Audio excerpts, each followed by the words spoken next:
ఈ రాశుల వారు ఏలినాటి శని పోవాలంటే మే 12 పూర్ణిమ రోజు ఇలా చేయండి. మరి ఆ వివరాలు ఏమిటో పూర్తిగా తెలుసుకోబోయే ముందు మీరు ఏమైనా సమస్యలతో బాధపడుతుంటే వాటి పరిష్కారం కోసం మీరు మా గురువు గారి నంబర్కి కాల్ చేసి మీ సమస్యలకు తగిన పరిష్కారం పొందండి. ఖచ్చితంగా మీ సమస్య పరిష్కారం అవుతుంది. ఇక ఆ వివరాల్లోకి వెళ్తే మేషరాశికి చెందిన వ్యక్తులకు ప్రస్తుతం ఏలినాటి శని ప్రారంభమైంది. దీని కారణంగా ఆకస్మికంగా ఖర్చులు పెరగడం, ఉద్యోగ సంబంధిత సమస్యలు ఎదురవడం వంటివి జరుగుతూ ఉంటాయి.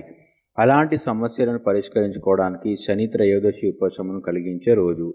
ఈరోజు ఈ రాశికి చెందిన వారు శనికి తైలాభిషేకం చేయడం మంచిది. అలాగే ధనస్సు రాశి, ఈ రాశి వారికి అర్ధాష్టమ శని నడుస్తుంది. దీని ప్రభావం వలన ధనస్సు రాశి వారికి గృహ సమస్యలు, కుటుంబ ఒత్తిడులు తలెత్తే అవకాశం ఉంది. దీనివల్ల ఆర్థిక ఇబ్బందులు, ఆరోగ్య సంబంధిత సమస్యలు కూడా ఎదురయ్యే అవకాశాలు ఉన్నాయి.